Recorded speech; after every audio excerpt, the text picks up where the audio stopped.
All right, we are live here now. Let's see.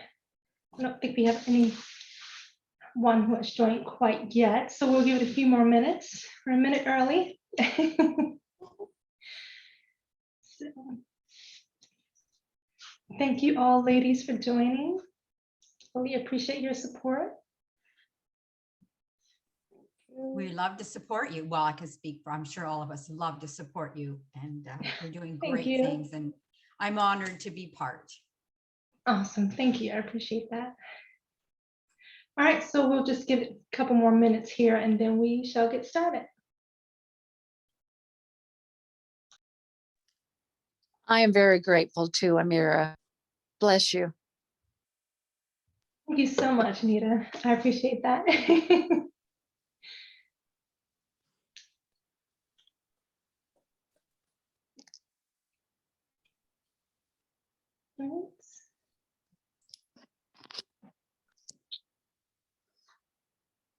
I got a loose hair.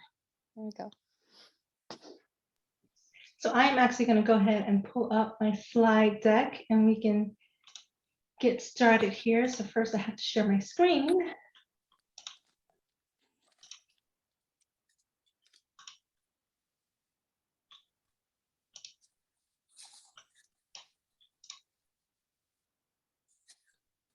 All right, can you ladies see my screen? Yes.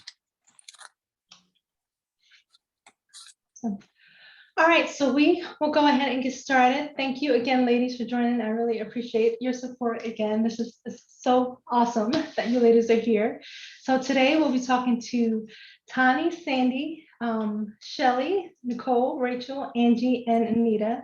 Tammy was unable to join us tonight. So for the agenda,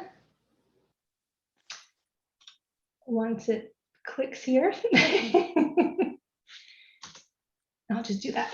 Okay, so I'm gonna do a little background about me. I'll tell you all my SCAR story. We'll go through the birth of SCAR Power, and then we'll get into everyone's stories and lessons. Okay, so about me, I'm originally from East Orange, New Jersey. I currently live in the state of Maryland in the US. I do have a day job. I'm a business analyst, contractor for the US government, one of their agencies. I have a 14-year-old son who is absolutely awesome. He is into baseball and basketball. He just won his school's championship yesterday in basketball, so he'll have a banner in the lunchroom now with his name on it, and they had undefeated season, so I am so proud of him. So this is our Christmas picture that we took, and yes, he is 14 and he is way taller than me, but he's awesome. So about me, I like to read, write, dance, and watch movies. Back to the Future, The 5 Heartbeats, and My Cousin Vinny are my favorite movies. Back to the Future 1 and 2. 3, I don't like so much. But if you were ever to watch those movies with me, I can literally say all of them word for word and sing all the songs as well. Fun fact, I was a Baltimore Ravens cheerleader back in 2005, as you can see here. And so I just kind of wanted to give you guys a background about where as far as a cheerleader, where I was before I got my SCAR. All right, so my SCAR story. So back in 2009, I underwent plastic surgery to remove a keloid. The surgeon told me to use a cream called Aldera cream, which actually gave me a really big chemical burn. So if you see on the picture on the left, that's how my chest looked before I got the surgery. It was a little bit bigger than that by the time I got it, but it was absolutely not as big as it is now. But obtained a huge chemical burn. That burn started to keloid up again. I had 2 additional surgeries and going on 13 years, over 12 years of steroid injections, which I still get to this day to keep the scar flat because it raises up sometimes if you know anything about keloids. I had the SCAR for 12 years, felt really insecure, unworthy, ashamed, and you know, I thought that if I felt like that, of course, there's other women out there that feels like that as well. And so I'm sure you guys are probably asking, how did you get out of the SCAR story? How did you, begin to show your SCAR? And it was due to a whole lot of self-development, a whole lot. So from, let's see, January through August of last year, I attended 5 different seminars. I don't know if you guys know who Tony Robbins is. I'm probably sure you heard of him, but I've attended 5 of his seminars, like back to back to back throughout those months. So listening to all of the speakers, doing meditating, journaling, all of those things combined helped me to really get out of my scar story and to just realize I wanted more for my life. You know, I didn't want to be stuck and insecure about the scar for the rest of my life. So that is how I did it. And I figured that, you know, other women out there would have the same situation. So I wanted to be my own role model and in the process be a role model for other women as well. So I created Scar Power, which launched in 2021. So the mission is to educate and empower women with scars to overcome their insecurities, build confidence, and step into their power. So its purpose is to create a safe community that encourages women to be themselves, love themselves, and celebrate themselves exactly as they are. You know, I kind of get the question a lot where people always ask me, well, what kind of scars are you talking about? Is it physical scars or is it mental scars? And we're talking about both, right? Because Scar Power is a company that empowers all women who have any type of scar that, you know, people have. It's just an empowerment company that helps you to build yourself and to, you know, get back to the real you. And as you can see, I have different avenues within the company. And when creating the company, I thought about some of the things that I would want to see, things that I would want to hear when I was stuck and afraid in my scar story, because I thought I was alone. You know, I went through this whole journey of hiding my scar by myself. I didn't really think that, oh, who can I talk to about this? You know, so as I begin to think about the company, I think, well, you know, if I had a book club or a group of women to talk to about my scars, or, you know, talk about how we feel and things like that, then that would be great. So that's how I kind of came up with the idea of the book club. Of course, I love reading too. So, and that was my way of giving back to the whole self-development world, because that is how I got out of my scar story. So I figured that would be a great avenue to help other women get out of theirs as well. And for Scarlights, it's actually a feature article platform that I have, because even though my company is, you know, based around my story, I didn't want it to be just about me, like me all the time. You know, I'm sure you guys see a lot of pictures of me on my social media, but I wanted to give other women a chance to tell their stories and help empower other women through other women, you know. So I thought about the Scarlight platform, and I am, you know, thankful for that and all the women that have, you know, submitted their stories thus far. And I know I have Anita on point to do that as well coming up soon. So that is exciting. For apparel, I do have Scar Power logo apparel. And when I created this, I thought, you know, the first thing that people see when you go out is your scar, right? And so I'm like, okay, so they'll see my scar, and then they'll see the shirt, the logo that says Scar Powers. And then, you know, they'll get it, right? They'll be like, okay, you know, she has a scar. She knows she has a scar. She sees that she has a scar. Because, you know, a lot of people like to ask, oh, what happened to you? You know, things like that. But it's Scar Power is just showing that, you know, I know that I have a scar, but I'm not insecure about it. I'm not afraid about it. This is me. This is my power. So that's, you know, I wanted to give other women the opportunity to you know, to have that feeling when they wear the Scar Power shirts. And I also have a blog, which is where I share my journey, my story, different things that I think about. Like I told you before, I love writing. So if there's anything that I come across that's inspirational, or, you know, have a lesson in it, I share it through my blog. And I'm also in the process of writing a book as well, which will come out hopefully by the end of the year, because I really need to kick that into gear. But yeah, so through my blog, you can see, you know, what's going on, different stories and things that I have. And oops, wrong way. And I also do special events. So this photo right here is a Model Scars photo shoot that I did earlier no, last year in November. And, I put out a call for some women to do a photo shoot, because a lot of the time women with scars that, again, they're insecure, that they don't feel pretty.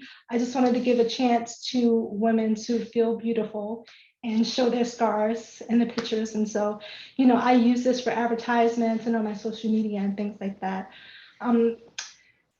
Katrina in the middle, she was actually our makeup artist, which was awesome because we looked beautiful that day. But she's also one of my Scarlight feature articles. As you can see, she has a scar on her stomach. She had a cancerous tumor when she was in her 20s, and it was really big, so she had to get it cut out. But you can read her story on my website. And I'm getting to and the other woman there, she, as you can see, she has a scar just like I do. And so she flew up from North Carolina for that day to be with me for this photo shoot. So I am so grateful for that, and both their support in this. And I think that I'll probably keep that again this year and do another photo shoot, and hopefully we'll have, a few more women to participate in the Scar Talks, which you guys are on right now. And that's another one of the events that we do. So I just strive to bring different information, different people to, empower other women. I mean, all of you ladies here tonight willing to share your beautiful stories with us and give us lessons. So that's what I strive to do through the Scar Talk platform. And for my social media, I am everywhere, as you can see, but I am most active on Instagram and Facebook, but I do have some things up on my other platforms. On my, why can't I think of that name? This replay will be available on YouTube, on Scar Power Co. So you will be able to see that after the event. I also have a Scars Confidence Facebook group where I met a lot of these beautiful women. And I'm definitely active in there, posting comments and responding to people. So that is a great platform if you want a more interactive experience with Scar Power. And and if you scan that little dot right there, it'll take you right to my website. And Kelly showed me this about a week ago. So thank you, Kelly, for that.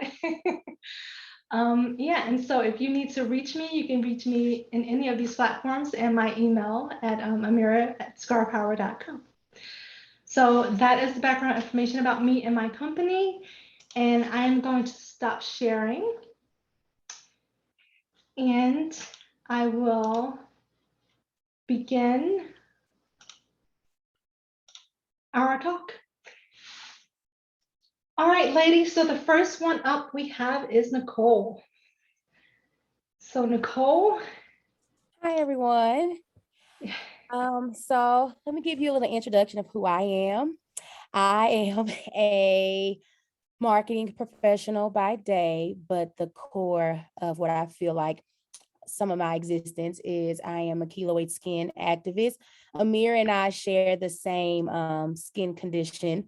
It inspired me years ago in 2016 to create a platform called Scarred and Free.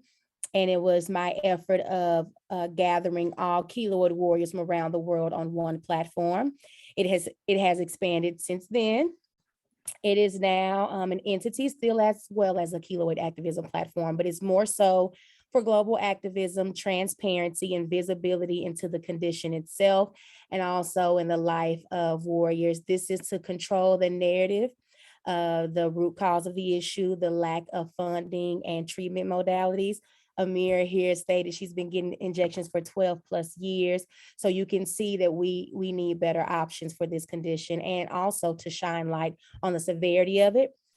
And I've been doing that for the last 6 years. And it's a safe space for people with scars, but it's primarily geared towards keloid skin. And I've been creating community and learning a lot about the topic that I am discussing tonight, which is showing up in love with scars. Now, this is funny because am I in love? No. And have I ever been in love? Nah. So we like, how you gonna talk about this? I am. And I have a lot of things to support this topic. So one of the biggest struggles that I hear in the keloid community is, can I date? How will someone love me? I have scars. How do I show up and feel worthy of love? Or am I even worthy of it? The answer is we all are worthy of love, but there's two perspectives I want to discuss tonight. I want to talk about people currently showing up in that space and how they navigate it. I had to go to my community, do some internal work to speak on this topic because it's a sensitive area for me as well. So the first part, showing up in love and the warriors that are currently doing it. How does that look? It takes a certain amount of vulnerability to show up in that space with the skin condition that you don't have control over, but one that probably was debilitating for your self-esteem for so long.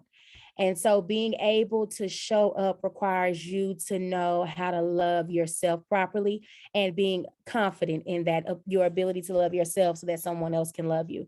Now, things can coexist. The life of a warrior isn't linear. You will show up in spaces when you're unprepared and when you're probably not at your best. But for the most part, showing up in love scarred means that you've already taken control of showing up for yourself. Now, the latter of that, when you can't show up, how hard it is. It's harder to show up in that space because you're not at ease with who you are. And that's a lot of my work, what my work is about, and why I do what I do, because I know that it's hard to arrive to certain spaces when you don't feel whole, you're not confident, you don't really know how to love yourself in the way that you need to be loved. So you're questioning, can you even receive it for someone else? And that's a difficult place to be in. And, you know, when I think about love itself and intimacy and whatever partnership you choose to experience love, it is difficult whether you have a scar or not. Like Amira was talking about, her company is so great because it's so inclusive. It's not just an external thing that we're talking about. It's not even always physical, but there's internal wounds that people battle that make it a little bit more difficult to show up in these spaces. So though my keloid warriors and people like myself, though we have these physical warrior wounds, the damage on the inside that it has caused, and then just the course of life itself makes it a little bit more harder to show up in that space. So I had to talk to myself to really come on here and say, how can I motivate someone to do this or encourage an audience to get to this place when I have yet to arrive? And I wish I had an answer. I don't think there is one set answer, but this is what I know.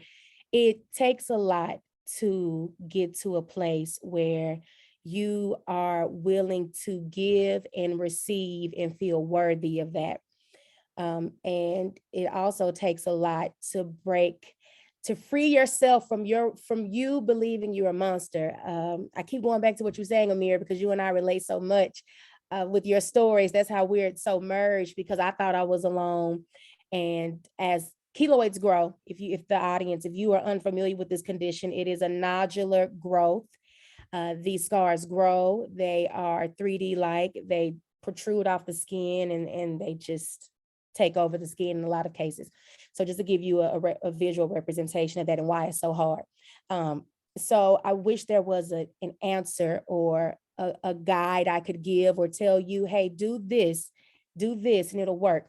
I don't know what will work, but all I know is that it takes freedom to show up in this space, and you have to seek your personal development. You also have to get in the space where you learn to love yourself, and that takes time, and that takes effort, and that takes energy. And I'm speaking from this perspective because, again, I'm on the side of, I don't know how to show up in this space yet, but I've seen so many beautiful warriors get here. So I might not have the answer on how to get here, but let me tell you how it looks. Let me tell you how it looks to be in that place where you show up scarred. You know, you're able to look at your partner naked. And I'm not even talking about just without clothes. It's you're able to look at this person as your full self, and you don't have any shame. You don't have any guilt. You don't have doubt. You don't have worry. You know that this person really loves who you are. And So hopefully you all arrive, but when you arrive, you also feel at ease that, this is something you can do. This is not impossible. And this is something that you were always worthy of, and that was always going to come your way. You just had to open up your heart to receive it. So I tell people who are struggling to show up in this space to sit down and know that you are worthy of it, whether you're scarred or not. And I know this sounds cliche, but Amir always tells me this, so I'm going to take it from you and tell them this. The person who is going to be your person will look at these scars and love every single thing about them. They wouldn't want them gone. They will love you as is. But, let someone do that, but make sure that you're loving on yourself as is. And I don't want to overtalk. I'm looking at the time. So hopefully that helps someone. I know I didn't have an answer, but I'm sure no one does. Okay. Love y'all. Thank you. And I'm going to go on mute. Thank you, Nicole. I really appreciate that. That was awesome. Yes. Okay. Awesome. All right. So the next person we have is Rachel. Hello, everyone. I'm Rachel Bongini, and I'm pretty new to all this personal development, self-growth, transformation. I say I'm new to it. I'm new to it in this greater sense. For more than, 14, 15 years, I've been working through more like traditional mental health issues. Like I've got borderline personality disorder, I've got depression, I've got anxiety, I've got ADHD, and trying to work through it with that. But only really in the last 2 years have I really taken it on a more spiritual and real personal growth and transformation direction. And I've made more progress in this 2 years than I did in the previous 12. So, and my scar story, I guess, starts with, it's hard to tell with this camera and the lighting, but I got this scar here on my mouth. It kind of affects how I open my mouth a little bit. And my first memory is getting this scar. When I was 2 years old, I went upstairs and I decided to unplug a curling iron from the extension cord. And I tried to pull it apart, didn't come apart. And I thought, when you bite with 2-year-old logic, when you bite a noodle or a piece of string hanging off your clothes, that comes apart. So I bit it and I seized up and I got this burn here from exposed to the prongs. And yet when it was over, I was totally relieved. All my whole family was around screaming and hysterical. I'm like, why is everyone so upset? Because I didn't even feel the pain from it or anything. But that was my first memory. And so growing up, a lot of people would comment to my mom when she would take me shopping and stuff. And they'd say, oh my God, what happened? What happened to her? And to my mom's credit, she always just answered them kind of matter of fact. She didn't get defensive and she didn't get offended by their questions. So I never got the cue to be offended by their questions. So whenever people would ask me about it, it was not a big deal. The downside to that is that I grew up having such a prominent scar on my face that when I started to develop emotional issues in my teens and started dating, I wasn't prepared for that level of emotional pain, of my lack of worthiness that I had deep down inside. And so for whatever reason, I decided to take that pain and manifest it physically. And I started to self-injure by cutting. And I would always kind of go what's another scar? What's another scar? And for a while, there was a time where I flipped out and it looked like I had tiger stripes all up and down my arms after one particular bad breakup. And it was something I tried to hide, but obviously with that meltdown, that didn't work. But what I learned from that is that eventually, I met my first husband and he was just like, that's not fair. And I was like, wait, what? And he's like, that's not fair. I can't have you doing that when we're together. And I'm like, what do you mean? He's like, well, that takes away that leaves me completely powerless. And I could not understand what he meant by that. Because I'm just hurting myself because I suck. I'm just hurting. I'm not hurt. I literally thought I'm not hurting anyone, just myself. And he helped me start to see how that's not true necessarily, how anytime we turn against ourselves, it creates its repercussions. And I was never doing it to like control him. And yet I was controlling him. Like it was never my intention. Um, and so, and it's manifested in other ways, but eventually I stopped the cutting. And it was because I started to realize how there's no such thing as just hurting myself, just harming myself. It will always have repercussions on those around me. And let's see. And when we have those kind of repercussions on those around us, we create these toxic environments, and then we're unconscious of these toxic relationship dynamics that are just built on pain. And it took me 2 marriages to realize my relationships were built on pain, not because other people were hurting me, but because I was mostly just hurting myself. And I was looking to them to save me, to stop me from hurting myself. And instead, we just ended up inadvertently hurting each other. And then to explain these confusing dynamics, trying to get each other, trying to make these stories up that made us monstrous to each other, but in turn we kind of make monsters of ourselves in doing that. So, a little convoluted, but yeah, so that's where my story is, and I think I'll just leave it at that for now. Thank you so much. I really appreciate it. Thank you. Great job. All right, next we have Shelley. Hello, everyone. I'm pleased to be here and nice to meet everybody. So I'm from Kingston, Ontario, Canada. It's very cold here tonight. And I just wanted to introduce myself to you. I'm a 63-year-old mom and a nana, and I have been in private practice for over 35 years now, doing a multitude of things, from being a clinical nutritionist to doing live cell microscopy, to having being a fitness instructor, to having many courses in energy medicine, and recently I'm a clinical hypnotherapist.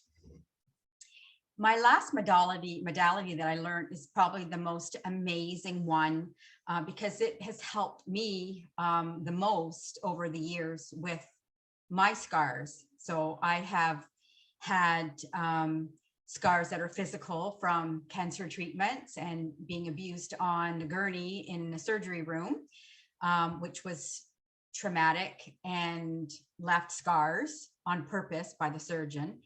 And then I've had surgical scars from a hysterectomy when I was younger.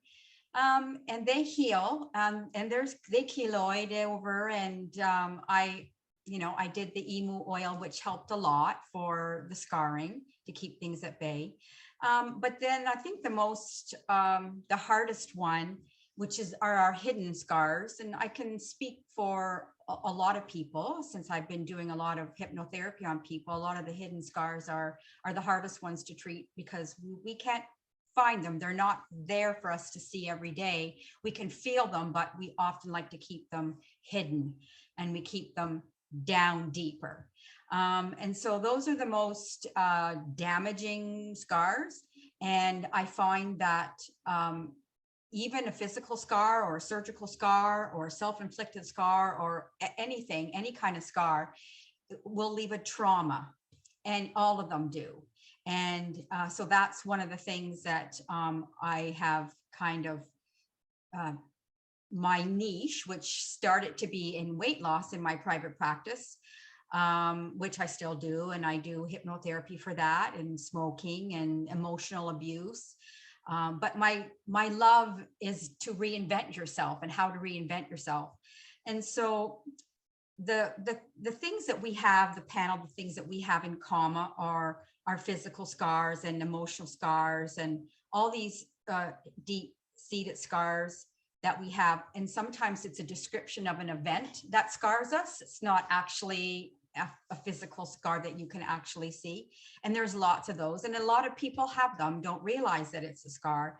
But my job as a therapist is to undo the belief that we have attached to that event and give it a new belief so you can reinvent yourself to go in any direction that you want. And so the emotional scar is the hardest one to treat, but it is the one that will bring the most joy. So all scars are emotional scars. So I'm saying that none of them are, no scar is worse or better than any other, because it's the way we interpret them. And if you interpret your scar as the worst one in the world, so does the next person. And so we all have different varying degrees. My scars that I have from my surgery, I don't even really think about them anymore. And they're down across my tummy from pelvic bone to pelvic bone. And I don't think about them anymore. And I know they're there. There's nothing I can do about it. It was a surgery that I had to have, and that's all there is to it. But I've been able to help myself that way. Now, I wanted to talk a little bit about the stages that we have when we go through an event that can cause a trauma or to cause a scar.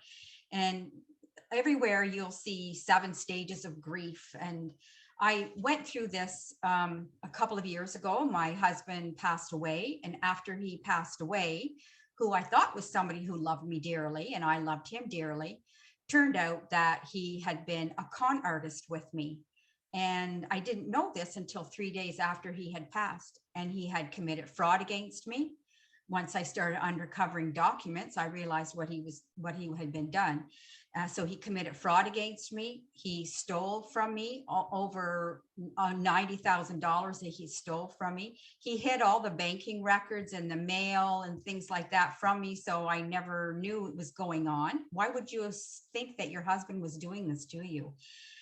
He was living a double life with another woman. I can go on and on. He lied to me every day about our future. So he was what you would call a complete grandiose narcissist.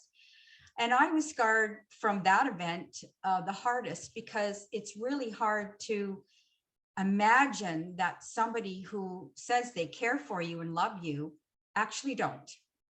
And it was at the very onset of COVID, so you couldn't get out to see a psychiatrist or a psychologist. I thought I was going to lose my mind because my world collapsed. Our business collapsed. I was at home. I worked at our warehouse where we had our business, but all that had to end because of the type of business that it was, and I wasn't able to carry on. So one of the first things that we have that we feel is shock. I was in shock for days. No, I just couldn't believe that I just couldn't believe that somebody could do this.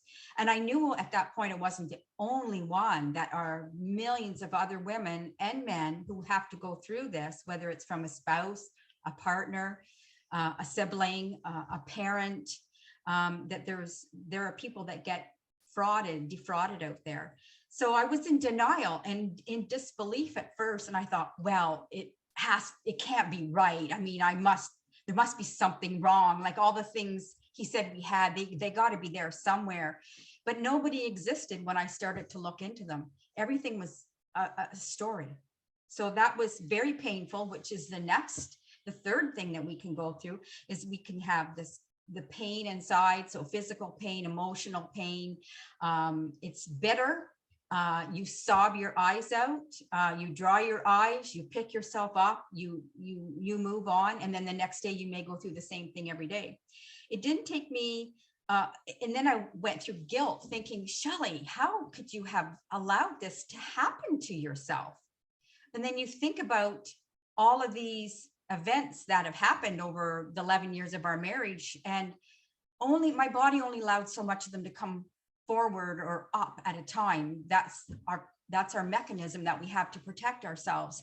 And so every event that came up to me in my mind, and as I went through it, I just couldn't believe it. I just thought, well, there's got to be something that I'm missing. And I would continue to search and look to try and make the untruth truthful. And I couldn't find it. There was nothing to be found.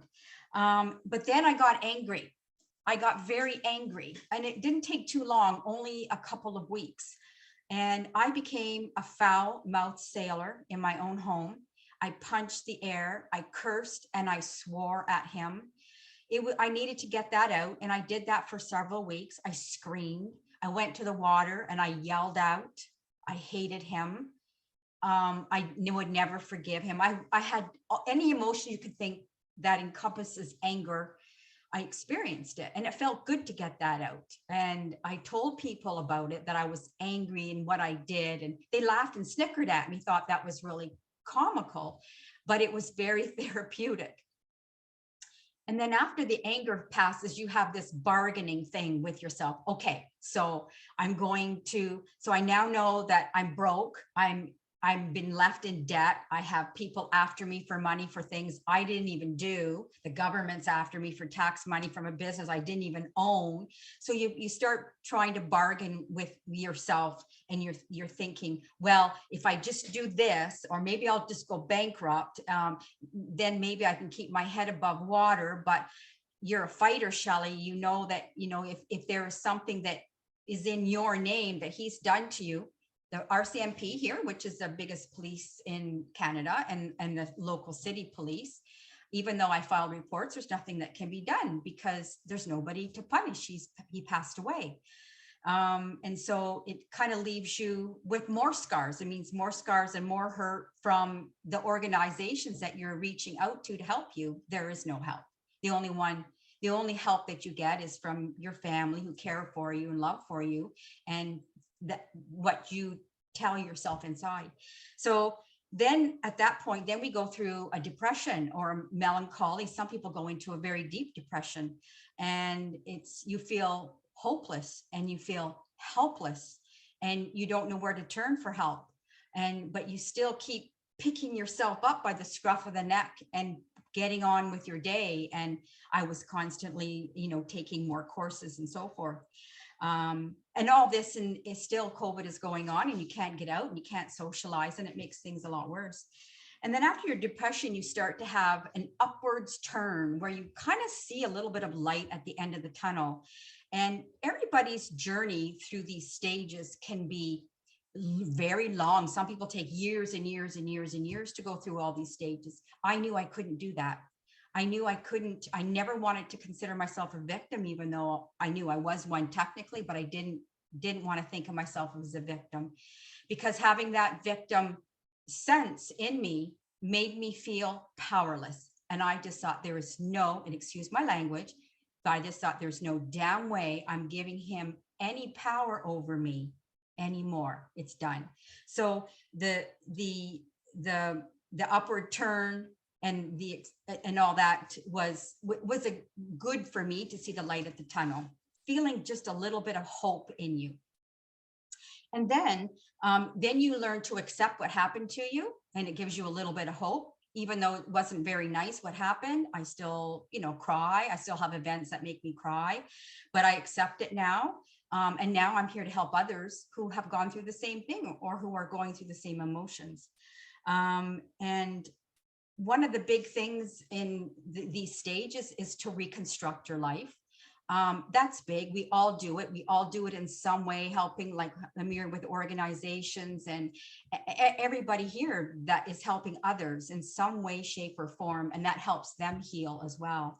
But I like to call it reinventing yourself, because everybody kind of gets that a little bit more. It's reconstructing sounds mechanical, or like you're made out of lumber, and we're not. But we can reinvent ourselves to become the person who we want to be, to go in the direction that we want to go. to be able to heal in the ways that are the best way for you. And a lot of that I do through hypnotherapy, through your subconscious mind, and it reprograms or like rewires your subconscious mind into the way you want to go. So whether you're trying to lose weight or quit smoking, or you have emotional abuse, or any trauma of any type, or any change that you want to make, even something as simple as I'm not making enough money, I need to make more money at my job or my business. Sometimes people have these blocks. And so that's what I do now. And I talk all over, and I give free webinars, and my gift for everybody here today is a free guided relaxing audio that you're more than welcome to have. I'm more than welcome to share it with you. And I thank you very much for your time, and I wish everybody the best of life moving forward. Yay, thank you so much, Shelley, for sharing that. That's awesome. Awesome story, powerful. Great. Thank you so much. All right, so the next person we have up is Sandy. Sandy has actually been a friend of mine for probably over 10 years now, and I personally asked her to be a part of this event. So excited to hear her speak tonight. Sandy? Yep, thank you. So first, there's some incredible women on this panel. I mean, your stories are so inspirational. They resonate with me on different levels, you know, a little bit from each person. So, you know, proof that you can heal, you can be stronger than you think.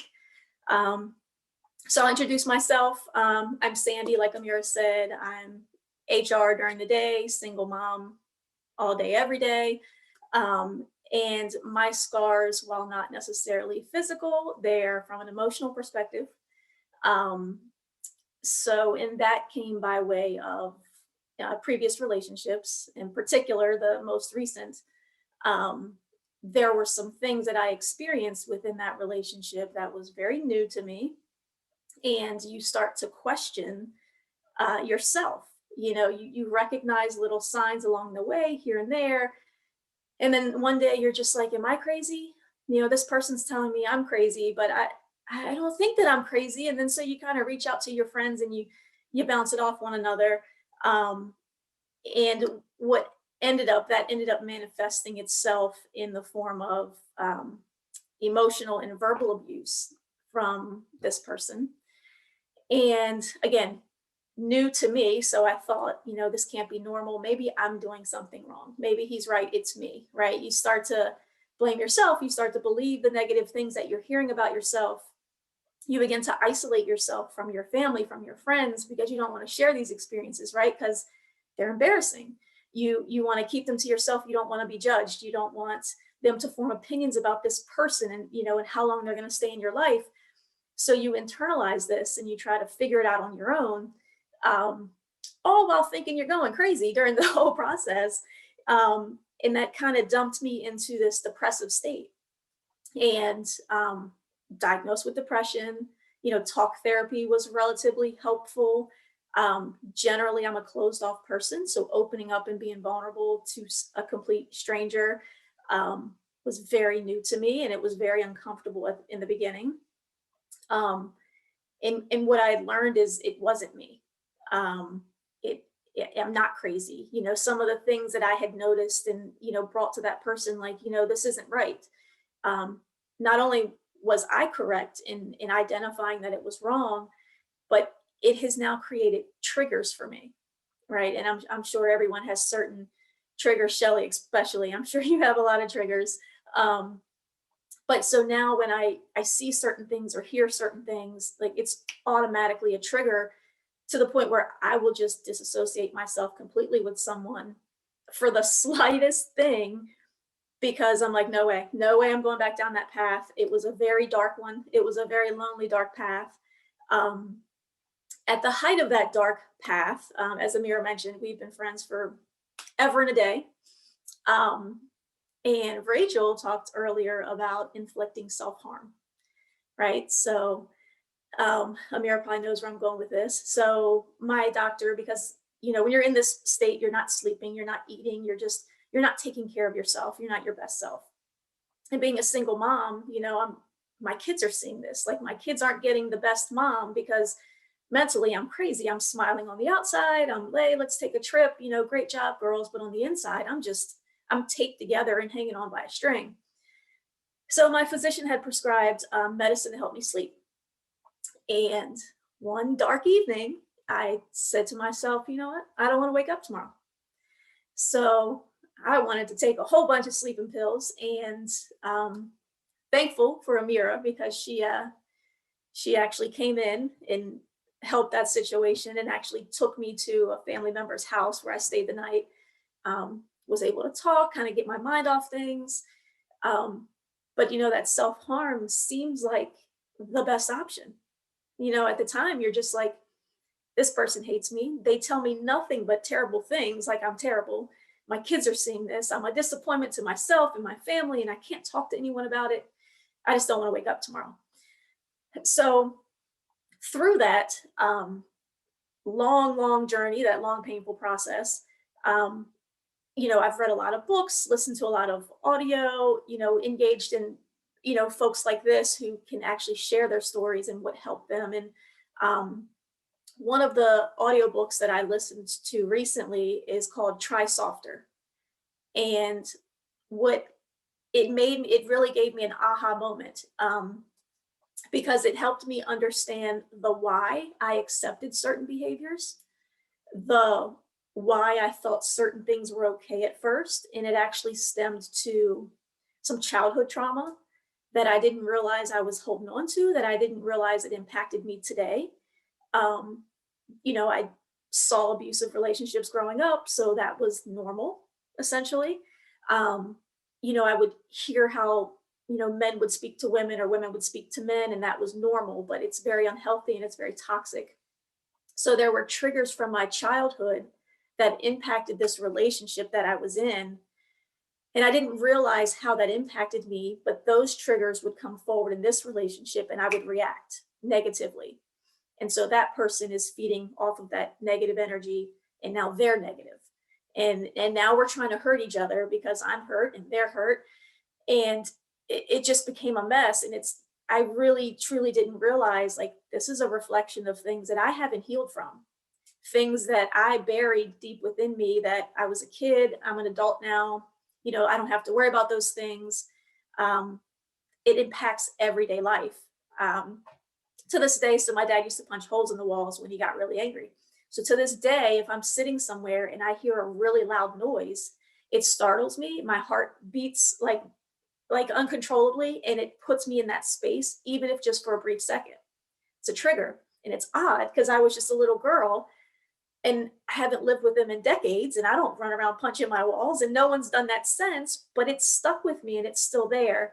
So that pain and that, those emotions manifested and came forward in this relationship. This person had their own challenges that, they hadn't gone through the self-development or even attempted to understand the why they react certain ways. And that person numbed their issues by way of addiction. So that was a new thing that I had to figure out how to deal with. And he actually said that I was the reason that he was, going through the addiction again. And then I learned that he had gone through it for decades before he met me, and it kind of comes and goes in waves. But I was his scapegoat because that was the easy thing to blame me. So I learned that everything he would say to me and do to me was actually him projecting how he feels about himself and how he sees himself onto me. So, you're crazy, I can't stand you. Well, he's really angry at himself, and he's not addressing those things. Took me a really, really long time to figure that out. Lots of emotional highs and lows during that time. I would go days without eating. But, at the end of the day, I took my power back. And, I said, you finally get your voice back. And I was tired of being muted. And it's just, that's wrong. It's not okay. It's toxic. I don't deserve that. I'm not the reason. And, you snatch your power back and you feel a little better. You cry for days. You're angry for days. You're screaming, walking around the house. You're not eating, whatever those emotions look like, but you have to go through it. And through that, I learned people treat you the way you allow them to treat you. And they continue to do so for as long as you let them back in to do those same behaviors. And I learned it was okay to be a little bit selfish. You know, as a mom, I'm always trying to please everyone. I have a really stressful job, you know, trying to be the best mom ever because I had a broken home. And it's okay to be selfish sometimes. It's okay to say no. It doesn't mean I'm letting people down. It just means I'm putting myself and my mental health first. And that's in the best interest of everyone, because then I can move forward with my best self, for my kids, for my family, you know, work, relationships, whatever that looks like.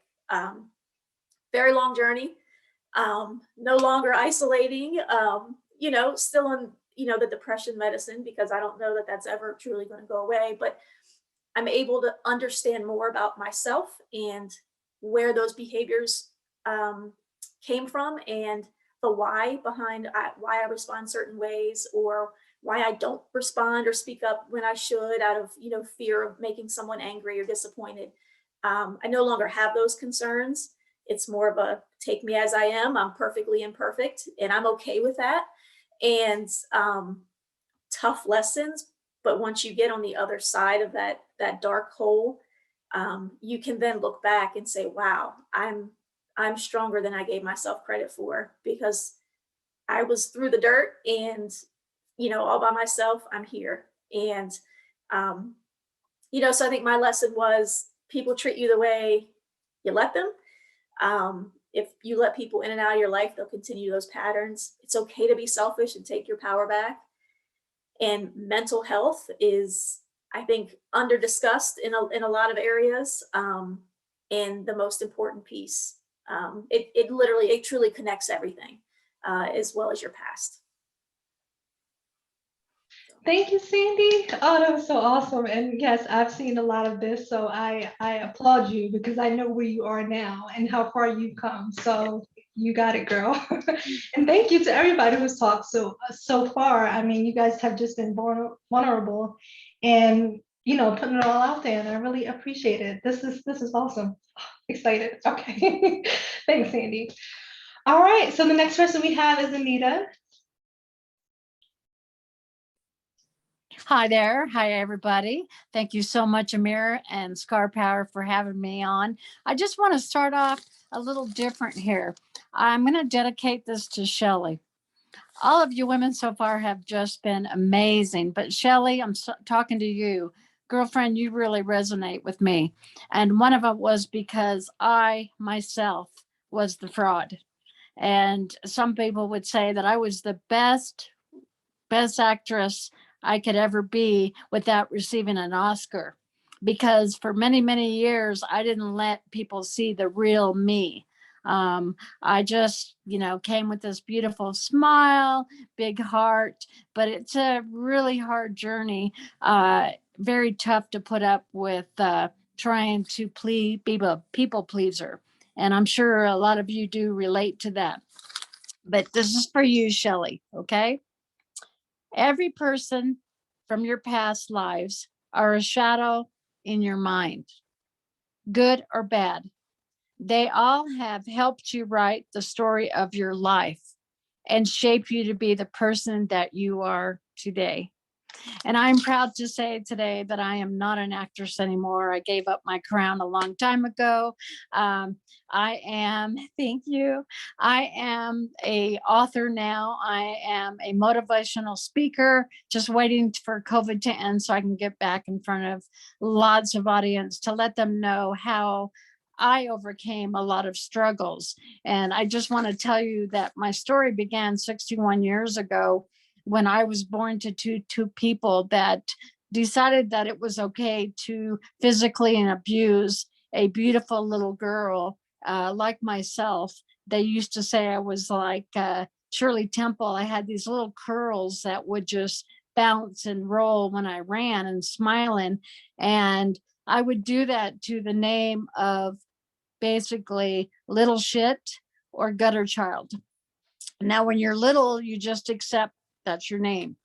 I did not see a sister of mine for many years, but she did explain that story. So she's in heaven, and I just really appreciate you, Robin. for telling me that, because that shows how much I have grown as a person in those years. But again, I was, you don't pick your parents. So, I have forgiven, and my subject tonight is forgiveness. And I did write some notes because I've been a really busy lady. I'm getting ready to do a compassion walk in my city of Albuquerque, and I've just really been busy with getting everything shopping. Who loves to shop? But these are for other people, and we're going to be providing gloves and scarves and candy for the kids, because there is children that are now living in tents and shacks, unfortunately, with their parents. And people go to try to take them into shelters, but they're afraid that their kids are going to be separated from them. So I'm celebrating my birthday this week, and I wanted to turn it to outreach to other people. I do have a hygiene bag mission that I started at the front of COVID, and it provides the homeless with hand sanitizer and hygiene products. But I want to start off with my story.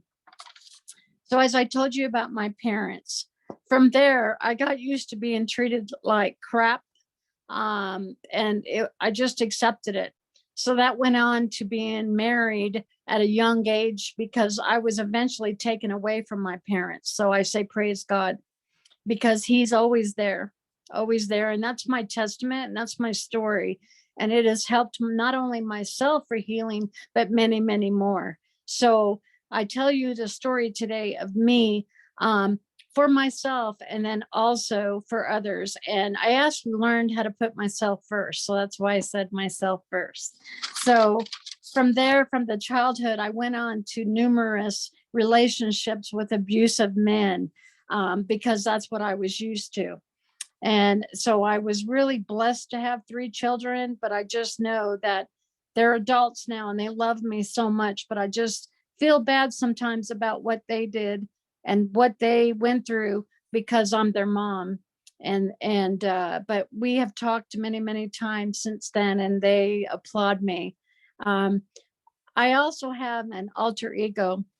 And if you go on to my community page on Facebook, Amira knows that, and some of you know that I am a warrior woman for Christ and for myself.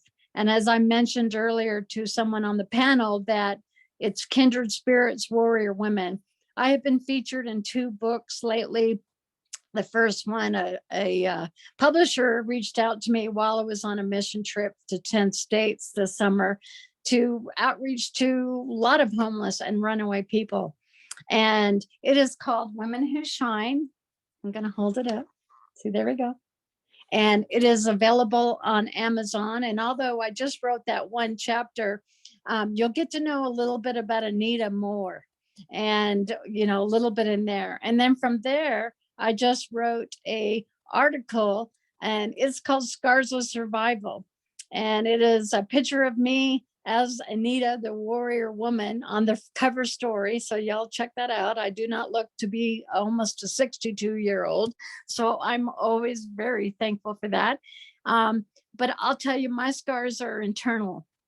Yes, I have a, hysterectomy also scar, but it's covered. But what you see here is a smiling, beautiful woman that for years held secrets. And those are called my secret scars. And those are internally damaging scars that are emotionally, physically, and mentally. And if you don't let people see it, they will never know. So I just applaud myself and God and Amira and all you women that I be able to tell you that, you know what, I am beautiful. I'm a beautiful human being, inside and outside, whether I have scars or not. And I'm going to just tell you, look over my notes a little bit. Again, I'm very sorry that I am looking at notes, but I want to make sure that you get my message today. And the message is that a lot of people say, okay, so you're a warrior woman. And so what does that mean? And one of my tools that I have on my belt, on my warrior belt, is forgiveness. So first you're going to start with yourself. Okay. How many of you don't put other people in front of you? Okay. I was guilty. So basically my first tool is to forgive. and to forgive others that might have hurt me and did hurt me and will in the past and in the future, is to forgive myself first so that I can forgive them and go on to, love them from a distance, and so that I can love myself. So that's one of them. Another thing is that basically you have to love yourself before you can love other people. Now, through several marriages, I did not love myself. I let them physically and mentally abuse me. So that's no longer. Another thing is that I just remarried 2 weeks ago, my ex-husband of 10 years, but we did not see each other for 3 years. And I'll tell you what, it is beautiful. It is beautiful. And I'm going to say, Amir, I see you're smiling. I say that it is beautiful for many, many reasons. Kevin and I met, we fell in love at first sight on a blind date. He saw my beautiful face on Facebook and it was instant. But Kevin also came with some issues from childhood, and those kind of interrupted a beautiful, loving relationship. But in the 3 years, we learned to love ourselves, both of us.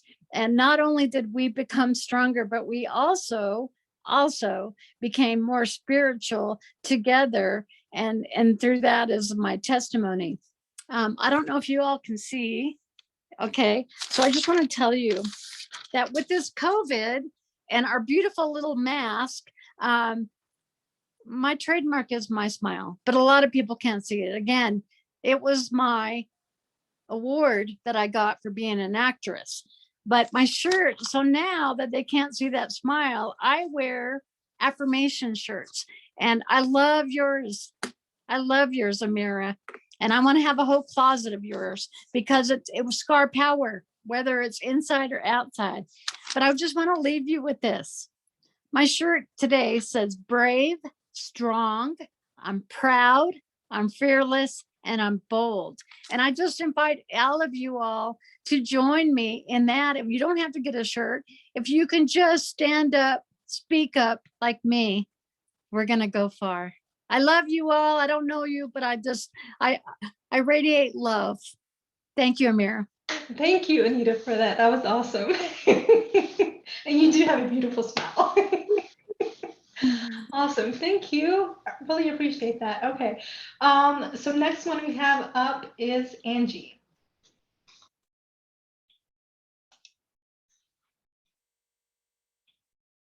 Are you there, Angie? Oh, there she is. Yes, I was just trying to unmute myself. Oh, well, hello. Welcome to me. Okay.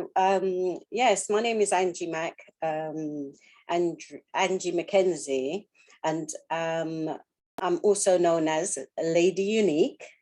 And I had experienced traumatic burn injuries in my infancy. I am, at the tender age of 18 months, I suffered approximately 24% partial and full thickness burns in a house, in a fire at my family home. What do I do? Well, I'm a social entrepreneur. I am a trauma transformational life skills coach and a BACS qualified skin camouflage practitioner. BACS is the British Association of Skin Camouflage, and I'm also an avid volunteer. Basically, I push myself in volunteering in many supportive areas, helping people. I am a health ambassador and a mental health first aider. I'm here to talk about what I said was to talk about love thyself, and I feel that throughout my life, I've not known myself without scars. So loving myself within, you first find that loving yourself, it enables you to have others, help others, love others, and allow others to love you. So with regards to this, I have founded a Facebook page, a group. It's about 15 years old now. It's over 15 years old. It's called the Burn Survivors Peer Support Group. And since 2015, I've also, I'm the CEO of Uniquely Me, as my name says, Lady Unique, Uniquely Me, which is Uniquely You, which is a peer support fellowship for people who have suffered trauma, burns, scarring, whether they're visible or hidden differences. We provide a service, a buddying service, a peer support service to help those that feel disconnected in society. And since COVID, the COVID pandemic, I've hosted weekly global peer support meetings. If anybody's interested, I'm not sure if anybody on the chat is actually a burn survivor, but we meet weekly on a Thursday, and it's global. Although I'm located in London, England, it's global. I have people from all over the world that attend this meeting on a weekly basis. We support each other. It's a way of giving to each other. Yeah, I'm a mummy and a grandmummy to four precious grandchildren. And I also I'm a caregiver for my mother, aging mother, who's pretty much, yeah. So I really feel that learning to naturally love yourself, you know, we normally and naturally have to love ourselves. And I feel that people,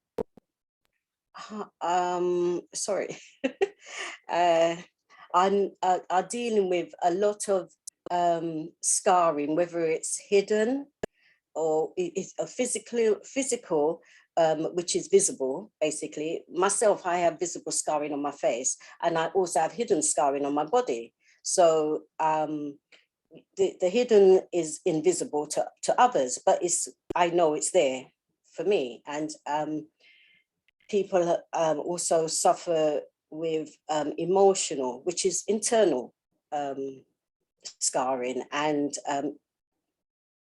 mental well-being is ill health, and either it's shame, fear, or, you know, or something that you feel deep within and you want to hide. So basically, I'm coming from the spectrum of love thyself, love really deep within yourself. I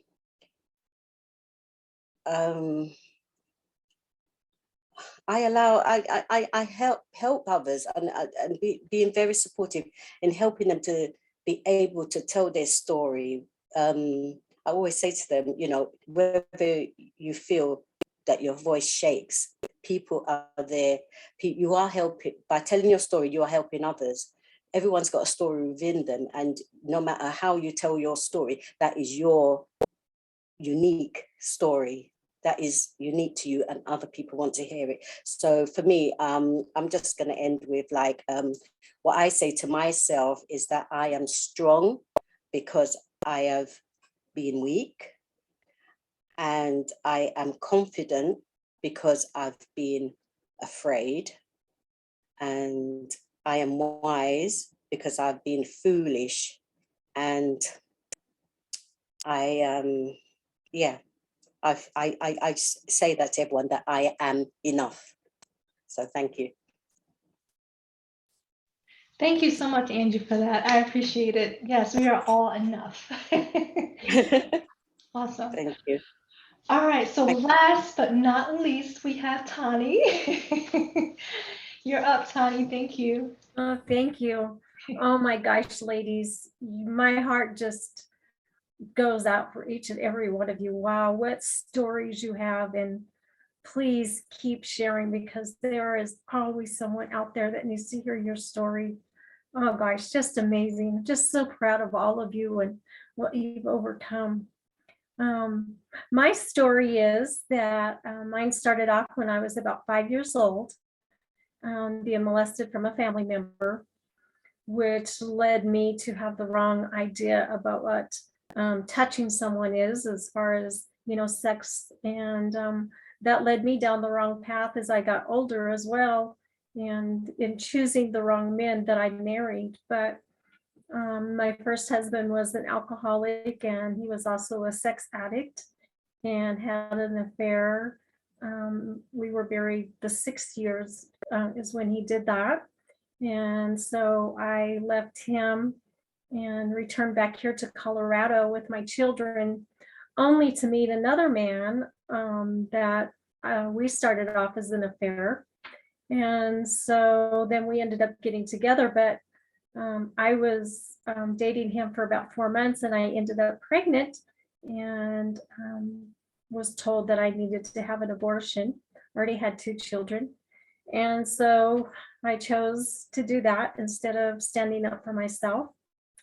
And it just, it was not a good situation whatsoever, but I was so in love with him. And I loved the way that he took care of me financially, that type of stuff. And he does have a good side to him. But so after being married 22 years, I found out that he was having another affair, and then, I let him back in, and that went on several times until I finally divorced him after being taken to jail because I slapped him and called him a liar. And then we started dating again, only to get remarried. Then in 3 months, find out that he was still having another affair. And that was a journey that was tough for me. And through that, I have a brain tumor that I still carry with me every day that is benign. Went through breast cancer, had to have my hip fixed, and I had a cyst on my back. So I have scars of all kinds. Wouldn't trade any of them for anything. Were they hard to go through? Absolutely. But they have made me who I am today, for sure.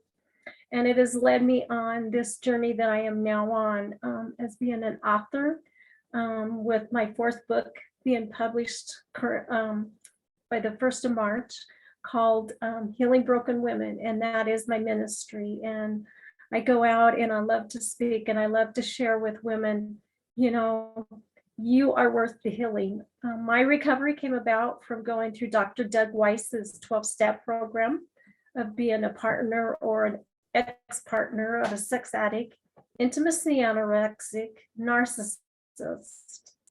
And my ex-husband was all of those things. He had a wall built up. And then, of course, that all comes about too because of things that they have in them life. But through this recovery, I got to dig out all of the stuff, all of the scars from my past. I got to put boundaries up that I would have never done before, protecting myself, because I am so worth it. Just as you ladies, you've all said that. You are so worth taking care of yourselves, doing the self-care, protecting yourself, putting yourself first. And it's not in a selfish way. And just like, I think, Sandy, you were the one that said, we can't pour out into anyone else if we're empty. And so my cup has to be filled first. And, my Lord has taken me through all of these journeys. He has held my hand. He has been my amazing, faithful, honest, true husband. He has kept me alive, because, as you 2 girls said about taking pills, there was one dark night, the 17th of February. I was done. I was so done hurting. I was so done going through things that I was going to do the same thing. And I just had called the ex-husband to say, make sure that you take care of our granddaughter, because we had raised her. And, but like you say, you only think about yourself, and that's all you can think about at that moment, because you don't see any light at the end of the tunnel. And it's so dark. It is so dark. But thank goodness I did that, because my mom came to the house, and but it was a long, hard journey. And I think I will be on the antidepressant too, forever, because it also helps with the fibromyalgia. But, there's just so many things that we can go through. But if we can at least look at ourselves and say, it wasn't us. Is there something that we can do for us? Absolutely. But we had nothing to do with what trauma was caused to us. That was on someone else. The way that they acted towards us, the thing that they said to us, what they did to us. We are not responsible for anyone's actions but our own. The way that we act and react. And that is probably one of the biggest things that I have learned through my recovery and my growth. I can't go in someone else's lane because I caused a crash that I did. So, those are just things that I have learned, and I love the journey I am on now. And I would not trade any of my scars for anything, because I can share with other women and inspire them and hopefully encourage them. Yes, thank you, Tani, so much. That was awesome. Thank you. And thank you to all of you ladies. I mean, my goodness, this has been an awesome event. It helped me. I hope it inspired and helped you hearing other people's stories as well. And I just want to say that we are all worth it. We are all amazing. And it all starts with us, self-love, showing our love first, so it can pour out of us and into, everyone else. So this has been an amazing evening. Before we go, I do want to share really quick some contact information for some of the ladies present here who own businesses and wanted to share. So you guys can take a picture of this if you want to reach out to any of the ladies and their businesses. And I think that was all I had for tonight. Do any of you guys have any questions? Anything else to say before we leave here tonight? Yes, no? I guess that's No, I would just like to thank you again for the opportunity. I'm very grateful. I would hope to meet every one of you wonderful, wonderful sisters there. You've touched my heart. I'm sitting here crying. So, that's when it's truth and real stuff. So thank you, Amira, and thank you, Scar Power, and thank you to all my new sisters. You are very welcome. Thank you, guys. It's been amazing. And thank you all for signing up to do this. I mean, because meeting you all and hearing your stories has been awesome. And Sandy, I will call you after this. Amazing.